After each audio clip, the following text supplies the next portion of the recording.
10টি প্রধান কেন্দ্রীয় ট্রেড ইউনিয়ন এবং অসংখ্য স্বাধীন ফেডারেশন ও অ্যাসোসিয়েশনের 12 ফেব্রুয়ারি 2026 তারিখে দেশব্যাপী সাধারণ ধর্মঘটের ডাক দিয়েছে। জনগণের বিশাল অংশের প্রতিবাদ সত্ত্বেও 4টি শ্রম আইন কার্যকর করার প্রতিবাদে ধর্মঘট ডাকা হয়েছে।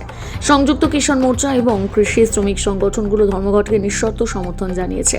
এই ধর্মঘট শ্রমিকদের স্বার্থ প্রতিষ্ঠানগুলোর স্বার্থ এবং সামগ্রিকভাবে জনগণের স্বার্থ রক্ষার অন্যতম বৃহত্তর শ্রেণী আন্দোলন হতে চলেছে। ব্যাংকিং এবং বীমা শিল্পের সকল কর্মচারী এবং কর্মকর্তাদের এই ধর্মঘট কর্মসূচিতে স্বতঃস্ফূর্তভাবে অংশ নিতে এবং এর সর্বাত্মক সাফল্য নিশ্চিত করতে আবেদন জানাচ্ছে সংগঠনের কর্মকর্তাগণ।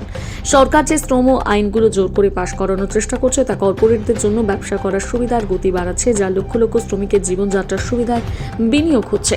সংগঠন করার অধিকার, সম্মিলিত দর কষাকষির অধিকার এবং নিয়ন্ত্রিত 8 ঘন্টা কর্মদিবসের অধিকার সবকিছুই মারাত্মক হুমকির মুখে।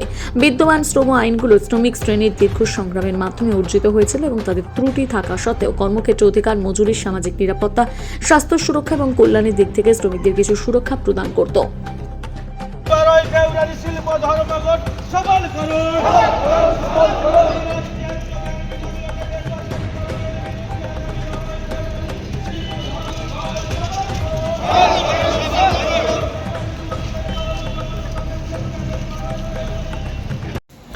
দেখুন, মূলত কেন্দ্রে নরেন্দ্র মোদীর সরকার শ্রমিকদের ওপর 29টা শ্রম আইনকে সংশোধন করে যে 4টি শ্রমকোড লাগু করবার মধ্যে দিয়ে শ্রমিকদের সর্বনাশ করতে চাইছে, তার প্রতিবাদ জানিয়ে গোটা দেশের 10টি কেন্দ্রীয় ট্রেড ইউনিয়ন, শিল্প এবং ক্ষেত্রভিত্তিক ফেডারেশন এবং আমাদের রাজ্যে 12 জুলাই কমিটি যুক্ত হয়ে আগামী 12 ফেব্রুয়ারি গোটা দেশ জুড়ে সাধারণ ধর্মঘট।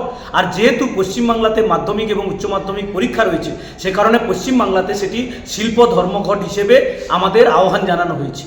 এই যে শ্রমকোড বিজ্ঞাপন দিয়ে অনেক নতুন নতুন কথা বলা হচ্ছে, অনেক মন ভোলানো কথা বলা হচ্ছে, কিন্তু অ্যাকচুয়ালি এই শ্রমকোড মালিক পক্ষের পৌষ মাস করবে আর শ্রমিক কর্মচারীদের সর্বনাশ করবে এবং এই শ্রমকোডের মধ্যে দিয়ে শ্রমিকদেরকে পুনরায় কৃতদাসে পরিণত করতে চাইছে। 8 ঘন্টার কাজ বলে আর কিছু থাকবে না, 12 ঘন্টা 14 ঘন্টা করে কাজ করতে হবে। তাদের পিএফ-ইএসআই সামাজিক সুরক্ষার কোনো নিশ্চয়তা থাকবে না। হায়ার অ্যান্ড ফায়ার রুলস চালু করতে চাইছে, যেখানে 100 জন শ্রমিক থাকলে সমস্ত বিধি নিষেধ মেনে চলতো, আজকে সেটাকে 300 করে দেওয়া হয়েছে। ইউনিয়ন করবার কোনো অধিকার থাকবে না, ধর্মঘট করবার কোনো অধিকার থাকবে না। এই নানাবিধ বিধি নিষেধ লাগু করবার মধ্যে দিয়ে শ্রমিকদের হাতে পুনরায় কৃতদাসের শৃঙ্খল পরিয়ে দিতে চাইছে। তার সঙ্গে সঙ্গে আমাদের বিশেষ করে আমাদের সরকারি কর্মচারী এবং মাস্টারমশাই থেকে শুরু করে যারা ডিএ পাওয়ার যোগ্য তারা ডিএ পাচ্ছে না, সেই দাবি যেমন রয়েছে। বেকার যুবকদের কর্মসংস্থানের দাবি রয়েছে এবং সেই সঙ্গে সঙ্গে গোটা দেশ জুড়ে যে অস্বাভাবিকভাবে মূল্য বৃদ্ধি হচ্ছে তার দাবি রয়েছে এবং যে ঘৃণার বাতাবরণ তৈরি করা হয়েছে তার প্রতিবাদ জানিয়ে আগামী 12 ফেব্রুয়ারি এই শিল্প ধর্মঘট গোটা পশ্চিমবাংলায় সংগঠিত হবে। সেই লক্ষ্যে আজকের হলদিয়ার রানীচকে আমাদের 10টি কেন্দ্রীয় ট্রেড ইউনিয়ন এবং 12 জুলাই কমিটির কর্মী সমর্থক দরদীদের নিয়ে আজকের এই মিছিল রানীচকের এই শিল্পাঞ্চল এলাকায় মিছিল সংগঠিত হয়েছে।